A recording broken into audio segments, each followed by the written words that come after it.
that's a dynamic actuator on both these equipment. These dynamic actuators can work at 60 Hz, that's over 350 kilometers per hour. Okay, that's the simulated speeds are over 350 kilometers per hour. And that's a cubical triaxial equipment where these sides are not rigidly fixed. These sides can move outwards or inwards depending on the lateral movements. So it actually simulates or mimics exactly the same rail condition. You can see the railway, the rail here, the steel rail, the sleeper, that's a timber sleeper here. You can see the fasteners and then the ballast, and underneath the ballast you have the sub-ballast and the sub-brake. And then there are equipment, you can just about see the settlement points here. They are put in at different depths to monitor the settlement of the ballast as we apply this dynamic load. And that's 800 millimeters by 600 by 6 millimeters, fairly large samples.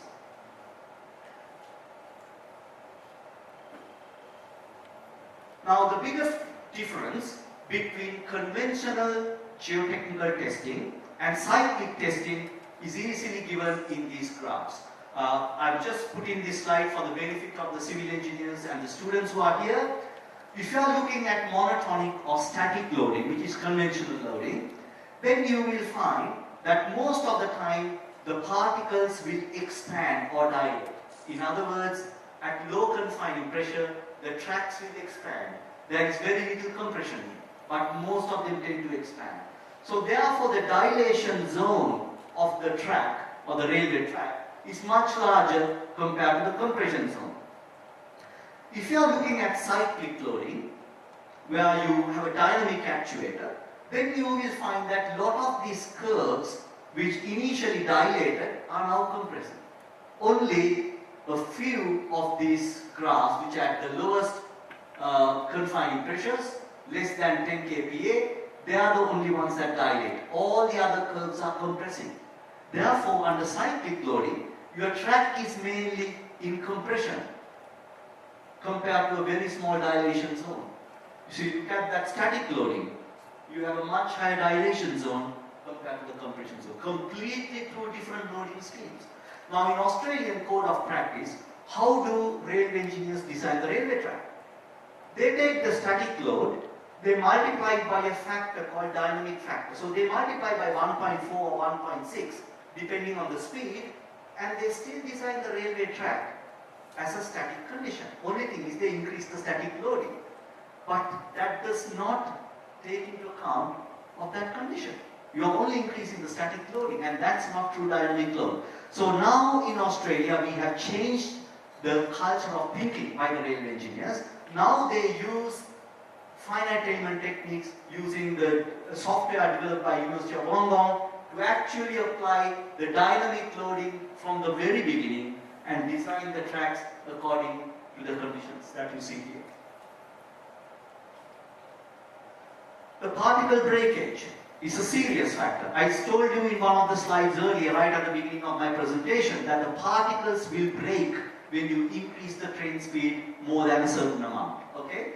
Now, at University of Wollongong, in 2005, I came up through my PhD students and one of my industry colleagues from New South Wales Railways, and published in Geotechnique a new way of looking at how the particle sizes can be changed and how the particle breakage can be analyzed based on these simple curves. Now this is the first thing that the Thai academic universities need to do. You need to have some idea of how quickly your particles will break. So, you take a certain particle size distribution curve. Let's say that you have Thai standards for this particle size distribution curve. So you start from there. After a few months, your particle size distribution curve is not going to be here. It's going to be somewhere here. And if you still don't do anything about it, particles will keep on breaking until they become sand, 2.36 millimeters. So you start with about 63 millimeters, and then you end up with particles breaking up to the size of sand particles. Now we all know that you can't put a railway track on the beach, right? Why? Because the particles are too small. Well, The same thing can happen to ballast. If you keep on breaking them, they will break to the size of sand if you don't do anything about it. So we put an arbitrary boundary here and say, well, no railway company is going to let your ballast track become sand. So we have an arbitrary boundary. You are not going to reach that. So now if you know that your railway track after 6 months or 7 months is at that line there, let's say this area is A and that area is B, A over A plus B gives you an index called particle breakage index. How simple is this? Very simple.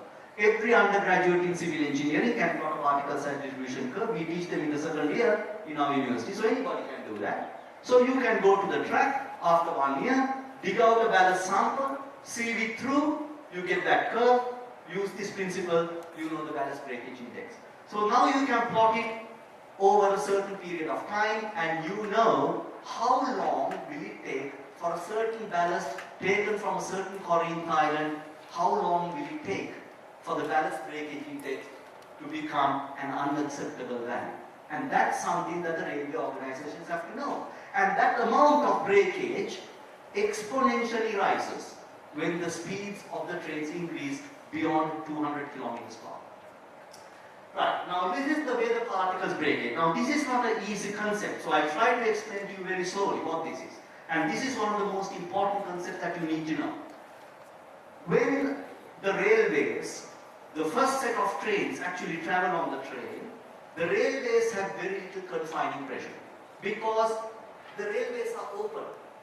Nobody is blocking them. Particles can move parallel to the sleepers. When the trains go in that way, the particles move that way. You can see the particles vibrating. The confining pressure is very small. When the confining pressure is very small, particles tend to dilate. So the particles push each other. When they push each other, the corners of the particles break first. Because that is where the stress concentrations are. Particles are sharp. So the angular corners start breaking first. If you were to increase the confining pressure, by making the particles a lot more well graded, you put more sleepers and you reduce the spacing of the sleepers, then you increase the confining pressure. When you increase the confining pressure, and if you do it too much, then the next time the particles start breaking from the middle. So here in the compressive zone, where the confining pressures are large, particles start breaking up in the middle. When the confining pressure is very low, the particles start breaking in the corner. But there is a zone in between where the particle breakage is almost constant. And this is a passenger train, that is a freight train. And of course the freight train, the particle breakage index is more. So if you were to go to this middle zone, you have this magic number about 50 kPa where the breakage is minimum. So that is the confining pressure that you must have on a track. In Australia, the confining pressure is less than 15 kPa. We are only here. Our breakage is very high. So you have to go from here to here somehow in order for the track to be stable. This is what happens when there is not enough confining pressure. Now the structural engineers who are sitting here will say, oh, this is not a geotechnical problem, must have been a very hot day in Australia. No, it wasn't a hot day. That was only about 22 degrees that day. Well, look at the buckling. But this one didn't buckle. Why did this not buckle and this buckle? And I'll tell you why. This track was maintained a few months ago. This track was going to be maintained, but it was too late. It buckled because the ballast has been broken. You can see from here in the track. The ballast is broken to smaller particles compared to here. Much better. So the confining pressure was much smaller on this track compared to track. So even with a little bit of increase in temperature, you can have buckling. Have a look at that, a similar buckle. Why did this buckle here? Well, there is a slope going downwards here. So the particles are moving downwards. And when that happens, you lose the confining pressure. So you get kinking or buckling here. Didn't happen in this one because that area is flat. Right? So it's not just the temperature. It's actually your profile, what happens to ballast. And if you don't have enough confining pressure, the rails can buckle. So you can tell your structural engineering colleagues that buckling of the rail is not just caused by temperature, it is actually a geotechnical problem as well. So how do you increase the confining pressure in tracks? I said that you had to go from about 15 to about 50 kPa, right? From that magic number. Well, if you are in an old track, you can put some sheet piles here and there, so the particles cannot go that way anymore. Or you can put them in pairs. You don't want to put them everywhere. Why? If you put them everywhere, you increase the confining pressure too much. Then you break the particles from the middle. So we are trying to hit a balance. But there is a better way. If you are doing a new track, why don't we change the shape of the sleeper? Like butterfly wings or dog bone shape. So that you have a bottleneck here. That means the particles have to squeeze out. And that is equivalent to increasing the confining pressure. And if you want more details of that, there is this paper in the Geotechnique by one of my PhD students, Joanne Lackenby. She did some very nice testing to prove how to increase the confining pressure in a practical point of view. And I can assure you that this particular paper itself is possibly one of the most popular papers among the railway practitioners, not with academics, but practitioners, because that explains the fundamental theories or the mathematics governing these concepts. So this is something for you to think about.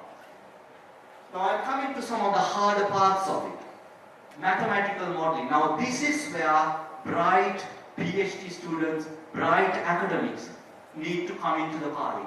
Because without doing detailed, fundamental blue sky research, you still can't explain the concepts.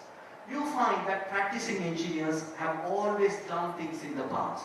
Academics come later, put equations and explains the science better. But practicing engineers have always done it. You're talking about ground improvement, you talk about pile drivings. Do you know that under Taj Mahal there are piles? They have been done long time ago. We are talking about reinforced earth. Well, the Romans in the 1500s made bricks reinforced with fiber. So practicing engineers have done this for a long time. Right? But the academics have to come and put scientific equations, mathematical models to show scientifically why something happens that way.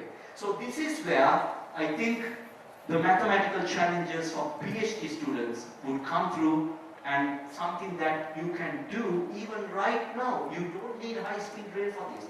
I have been doing railway high-speed research for now for 20 years.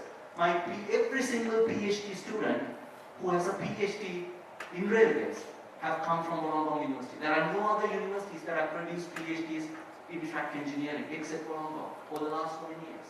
So we have been doing this. So you can start this now because this research is important, and as I said, you can't directly copy from one to another, because if you look at these particles, different countries have different particles. You can't simply copy. The geotechnical properties are so variable from place to place that you need to gear up your own research. So here is a start of a model. One angular particle becoming red or getting stressed by pressing by the surrounding particles. These are the voids between the particles. So this particle now breaks. The angular corners start breaking. So now the smaller particles gets into the voids. Now the next trend comes and particles vibrate and recompress. So now think about it. You started with a particle size distribution curve because Australian standards tell you to put that, or the Thai standards tell you to put that, or the Indian standards ask you to put that. But after a few trains, you don't have that particle size distribution curve because it's already breaking up. So now this particle breaks up, particles recompress, now you have a different density. So what's the point of initially the Thai standards which say, okay, the rail track must have a density of 16.5 kilonewtons per cubic meter. That's the standard in Australia. I'm not sure about Thailand, okay? But after a few trains, you are not going to get 16.5 because these particles are going to recompress. Now the next time that particle is breaking up, then this will start breaking up, then that will start breaking up because there are other particles here. So this is a problem of micromechanics. This is not continuum mechanics. This is where you need to look at things like distinct element method. DEM. You have to look at micromechanics to understand how one particle reacts with another. It's not elastic theory anymore, right? It's even beyond finite element. It's distinct element techniques. Now here is a picture that I had taken a long time ago in a Sydney area. You can see that's the edge of a concrete sleeper. You can see the amount of particles which are broken here. Look at this area. These are larger particles, but between the larger particles, so much broken particles. But you go away from the sleeper, all the particles are very large, which tells you that the biggest particle breakage takes place not in the middle of the sleeper, at the edge of the sleeper. That is where you have a knife edge loading. That is where the stress concentration is maximum. So you get biggest breakage at the edge of a sleeper, right?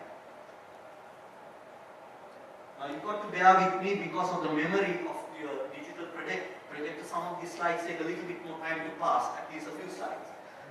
Don't worry too much, don't get headache by looking at that equation. There are PhD students from AIT at the back, I guess, right? Some of the PhD students from Chulalongkorn University is also here. You guys have learned in your geomechanics the Q over P dash ratio from your Morse circles. So you only know that part of the equation. That is the friction angle of the granular particles.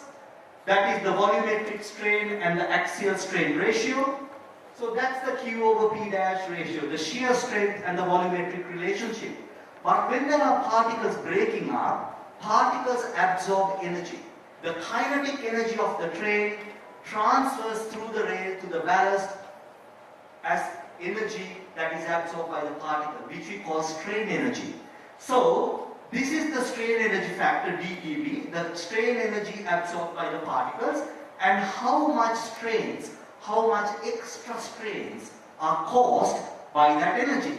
So you have to add that energy term to this term to get the real Q over P dash ratio. So your Morse circles that you conventionally know are not applicable anymore for a material that starts breaking up. You need to add that term. Of course, if there is no breakage, that term is zero, then you just add that. So those of you who are interested in this, you can look at this particular paper in the ICE proceedings. That's the part 1 of this particular model. It will take a bit of time to get this curve, I guess. Here we go. So these are the experimental points of that model for the Q over P ratio using the large big box, that big equipment, okay? And the solid lines are the theoretical predictions using that equation. You can see they are almost spot on. And they are being plotted for different confining pressures from 50 kPa to 300 kPa. And these are the volumetric strains. Again, you will find that the confining pressure is low, the particles dilate. When the confining pressure is high, particles compress. Again, you will find that the theoretical predictions are very good compared to the experimental points. Now, these are related to those equations.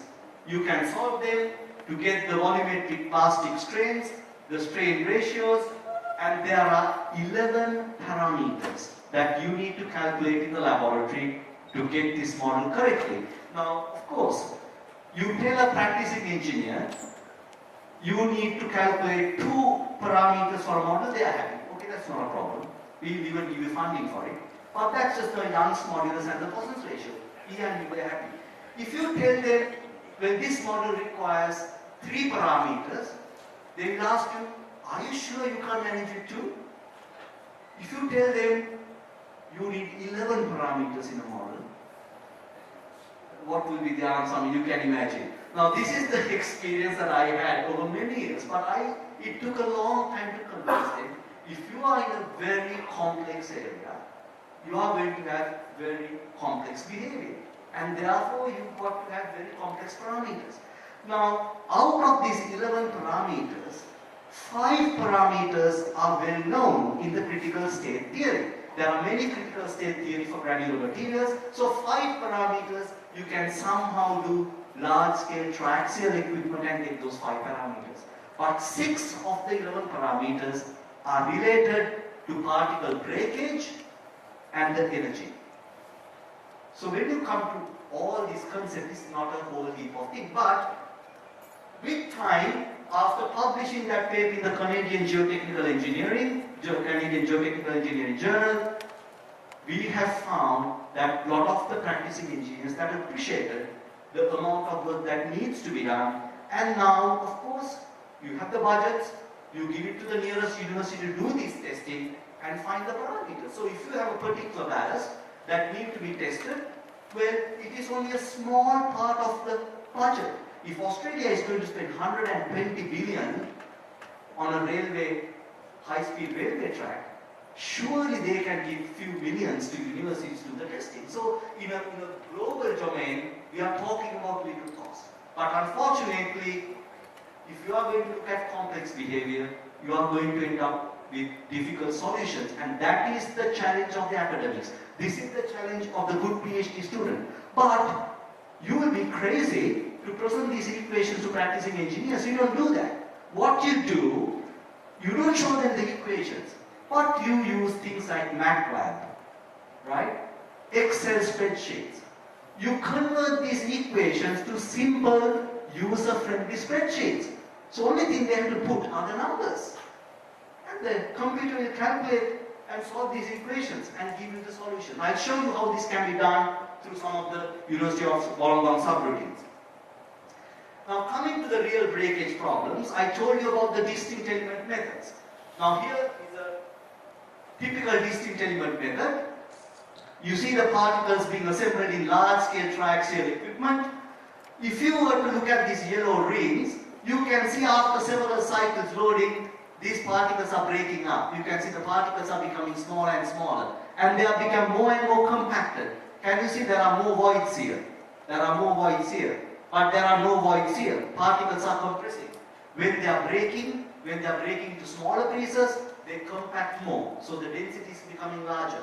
So the distinct element method can actually look at all kinds of different particle shapes and sizes. Now this is from one of my PhD students' work, where he, in his Pramod Thakur, in his work, he actually came out with a technique of randomly taking particles. You take a high X-ray computed tomography picture of the various random particles. Then you map these shapes of these particles into 2D piece of paper, and then you group them in spherical particles to get those shapes. And then you mix these up into these cells and do the distinct element analysis. And here is a graph that tells you what happens to particle breakage.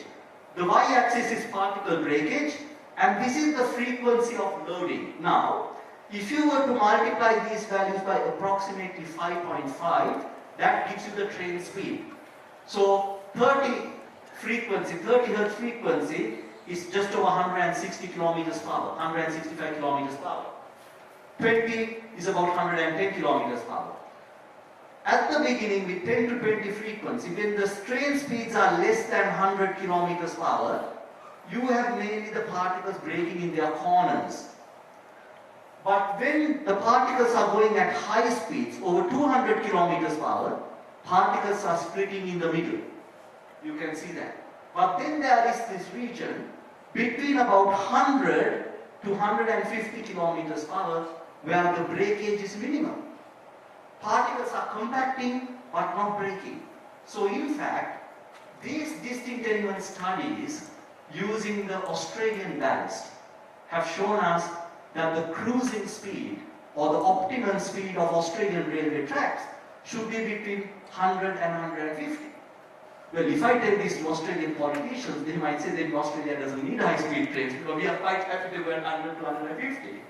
But the problem is not that. The problem is, if the particles are breaking after 200 kilometers, how do we come to a solution so that you can stop this breakage and these curves continue like this rather than going up? Now that's our challenge. Okay? So here is a enlarged picture of that. You can see the particles breaking up here. There are 3 large particles here. Look at that after a while. There are 4 large particles here. Look at that here after a while. They are broken into smaller particles. Impact loading. All of you think that on a railway, that the wheels are perfectly circles, right? If you look at a railway track and if you look at when a train comes, to the naked eye, you think that the wheels are circular. But after tear and wear, when these trains are 10 years old, these wheels are not perfect circles. They are like a little bit flat. So when they spin at high speeds, there is that impact effect, right? Because they are not perfect circles. So you have that hammer effect, and that is the impact that actually causes particle breakage. Here is the equipment at University of Wollongong that simulates the particle impact. You have a big hammer that falls down from the top, computer control, fully computer control. You can see the computer and operator is here. You have a cage around the equipment in case the particles come flashing at you, so you have protection. So this hammer falls down onto the track model and breaks these particles. And this equipment can monitor how much particle breakage takes place. And you can get the computer to simulate different impact values, the speed of drop of the hammer, and all that can be done.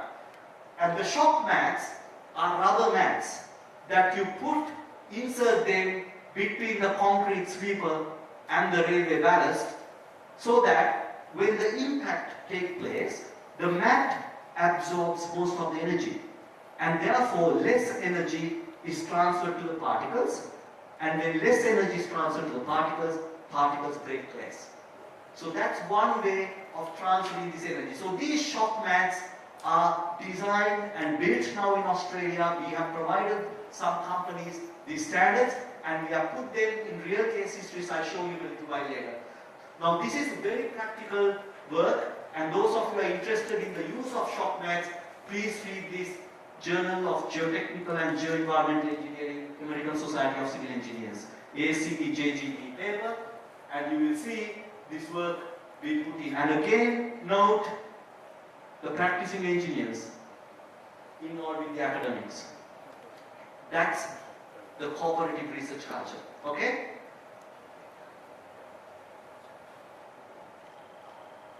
So here we have, out of this, Australian standards all these years was that. Those two curves was Australian standards for ballast, very, very uniform. Uniformity coefficient is 1.5 to 1.7. With all our testing, we told them Australian standards are inappropriate. They are not good for large, high speeds. Therefore, the Australian standards have to be changed so that you get more finer or smaller particles mixed with the more uniform particles. So the uniformity coefficient is now 50% larger. So that's the recommended grading that we have proposed with university research, and in the state of New South Wales, all new tracks must use this standard now and not the old Australian standard.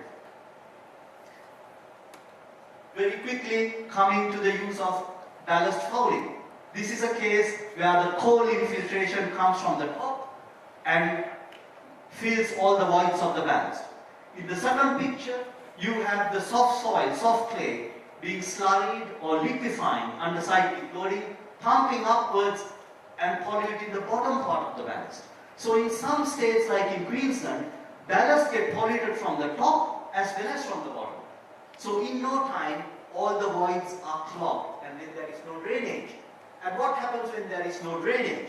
Well, before I go to that, in terms of coal, coal has a lower specific gravity. The specific gravity of coal is about 1.8 to 1.9. Specific gravity of rock is about 2.7 to 2.75. So, in the previous standards in Australia and the rest of the world, there is no recognition of the fouling material having a different specific gravity. They assume that the fouling material or the contaminants have the same specific gravity as rock particles. But we had to change that and introduce the void contaminant index, where you have the specific gravity of the ballast and the specific gravity of the fouling material as a ratio, and completely change the existing standards. If you look at these standards, in the US, that's the fouling index standard. Again, this does not take into account of the different specific gravity. That was the Australian standard since 2002. Again, does not take into account of the different specific gravity. So this is the standard proposed by University of Wollongong, where you have the different specific gravities. What are the implications of these things? If you look at the American standards, even now they are still using it in US. If you look at the standards for fouling, again the percentage of fouling, and look at these graphs, there's coal, sand and clay. There is no difference between coal and sand, because they assume that the specific gravity of coal and the specific gravity of sand is the same. So if you use the American standard, there is no difference between coal and sand. Of course, there's a difference between clay, because that's a different material. If you look at the Australian standards, it doesn't matter whether you use coal, sand or clay. With this equation, you are getting almost the same curves. But if you use the Wollongong standard and apply them, you can see the difference between these curves, all plotted on the same scale, so you can directly compare them. So now that is the best void contamination index that you can use. Now what's the purpose of this void contamination index? That is a large-scale permeability equipment. Half a meter diameter, 1 meter high, the sample size. This ballast is contaminated with coal. That is why it's black. You have a high water head, forcing the water through this ballast, and then calculating the hydraulic conductivity or the permeability. And here are the piezometers. You can see the piezometer tubes looking at the development of flow pressure and the hydraulic gradients at different points. If you now plot the permeability on the vertical axis with the void contaminant index, that index that I showed you, I'm plotting that value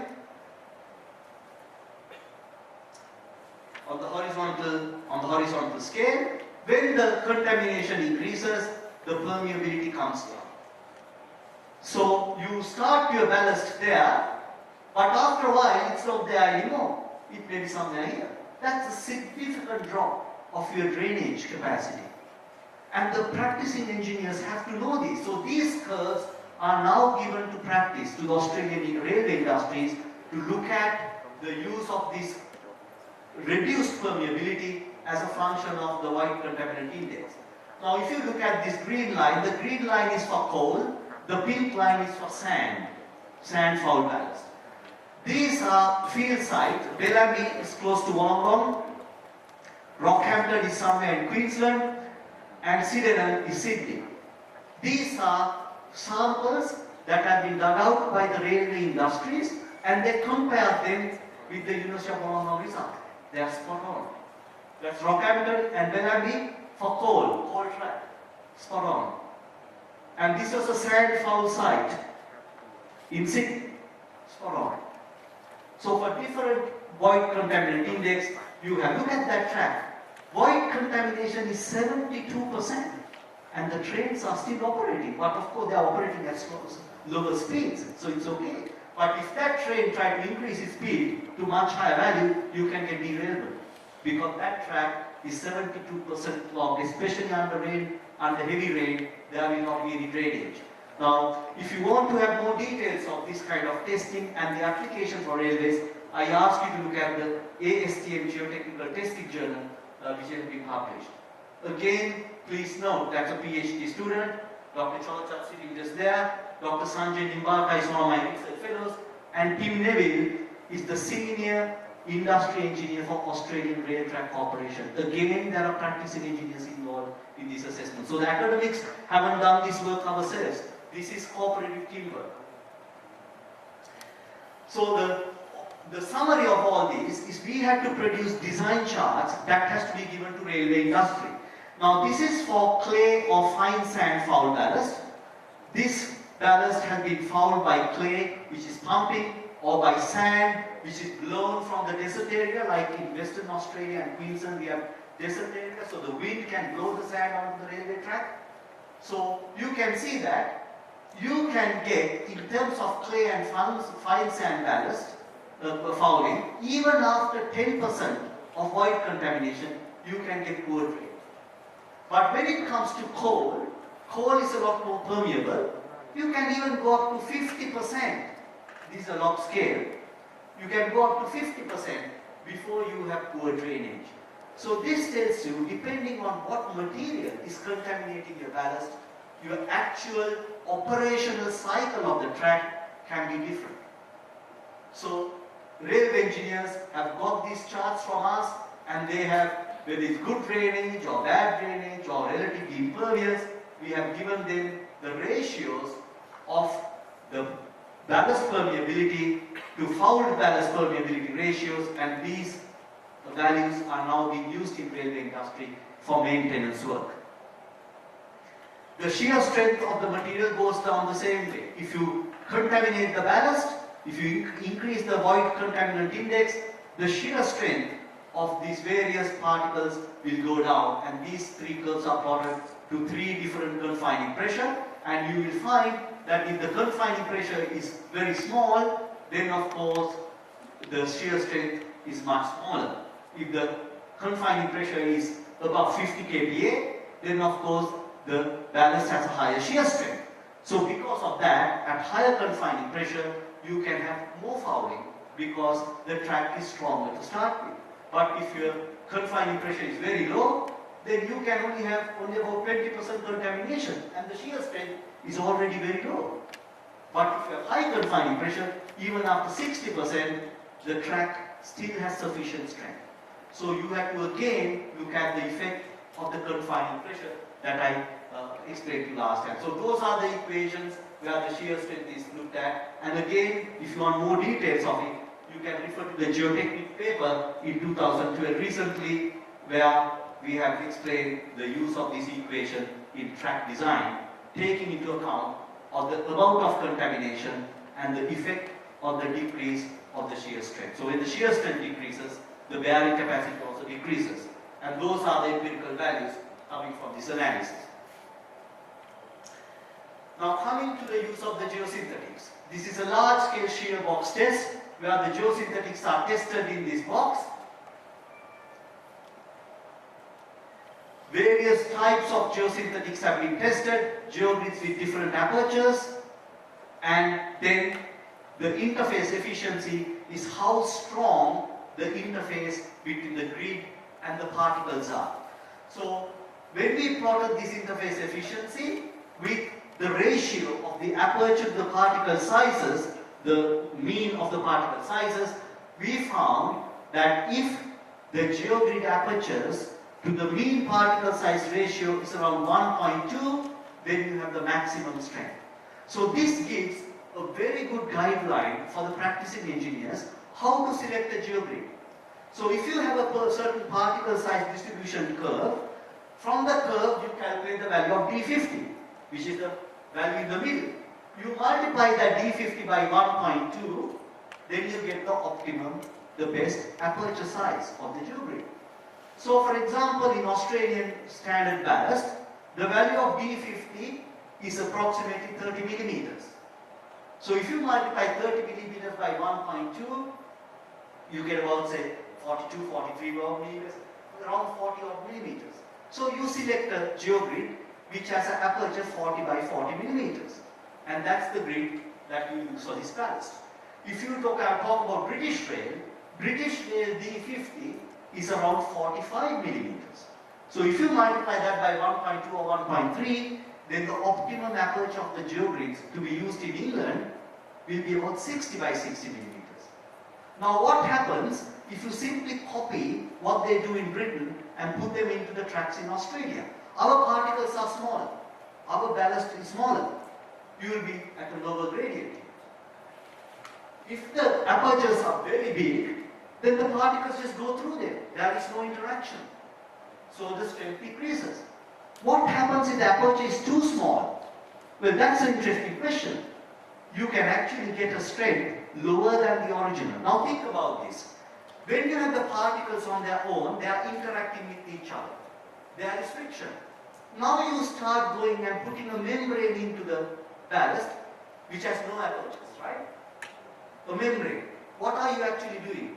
You are separating the particles. So would the friction increase or would the friction decrease? Friction would decrease because you are preventing the particles interacting with each other. And that is why the strength is decreasing.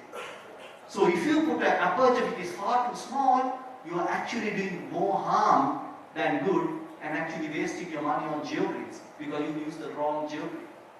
So this is a magic number to remember. It's about 1.2 to 1.3. Now coming to the applications, my final part of the presentation, coming to actual instrumentation and real track work. How this research has been put into practice through industry cooperation. So this is a track near Wollongong in the town of Bulai. You have fresh ballast on this part of the track. This 15 meters, we have fresh ballast with your geocomposites. Then we have recycled ballast here. Recycled ballast is ballast that had been thrown away from the earlier track, but we have brought them back, but reinforced them with geogrids. And then another section with recycled ballast. And the real train is operating on this. So we took a small risk here by putting recycled ballast, which you really shouldn't be having on the track, but it's only 15 meters. So we got the railways have to understand that research itself is taking risk. So they also have to take risk if they are going to improve the system.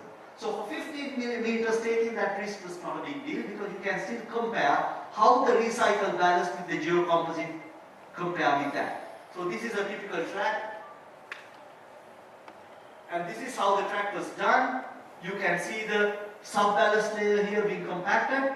And then the geotextile was loose. So this is the geocomposite. The geocomposite has a geogrid and the geotextile together. Why do we need the geotextile here? Because if in the event that you have mud pumping from the subgrade clay, then the geotextile will dissipate the pore pressures. And on top of the geotextile is the geogrid. And on top of the geogrid, you place the ballast and compact it. This is the recycled ballast and that fresh ballast. You can see the recycled ballast is muddy, it's brown. That is the previously polluted or contaminated with clay. And also they are rounded, more rounded compared to very sharp angular fresh ballast, because the recycled ballast has been broken before. But you take them and strengthen them and put them on track. And here is a part of the instrumentation of the same track. You can see the settlement points, you can see the geogrid here. These are the settlement points, and you can see the lateral displacement measurements. So the particles are moving in this direction, parallel to the sleepers, but we are measuring how much the lateral displacement takes place in that direction. So fully instrumented track.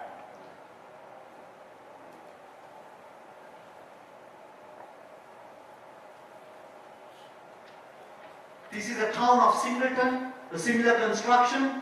You can see the geogrid, you can see the ballast being compressed, settlement points, you can see the geogrids, pressure plates being put to measure the stresses on the bridge deck, and on the bridge deck, because the bridge deck is concrete, your particle breakage is maximum. You get a lot of particle breakage. So we have to use shock mats. These are the shock mats that are being put on these to absorb the energy.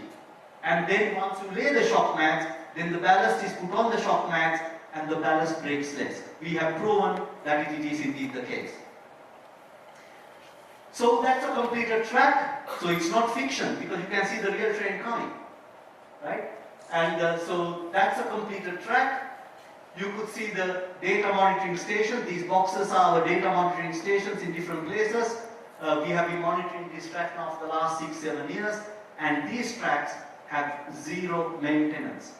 Now most of the conventional tracks in Australia, every 2 to 3 years there is some substantial maintenance. But these particular tracks, which have been nicely strengthened with geogrids, have not been maintained even for 6 years now. Right? Here are the settlement points. You can see that when you have fresh ballast with the geogrid, the settlement is reduced significantly, and that is a fresh ballast without the geogrids.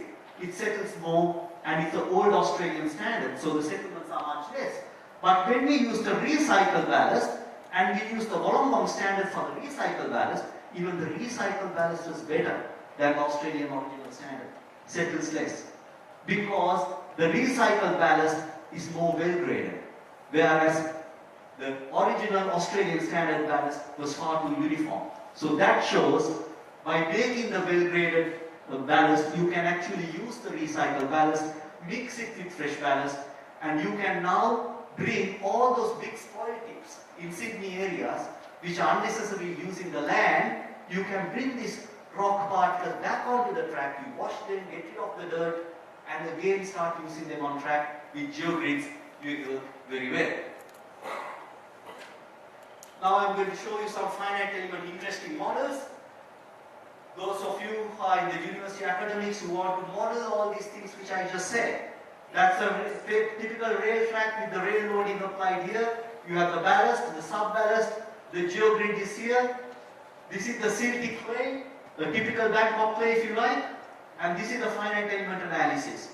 But we have done large-scale triaxial testing, so we already know the stress-strain behavior.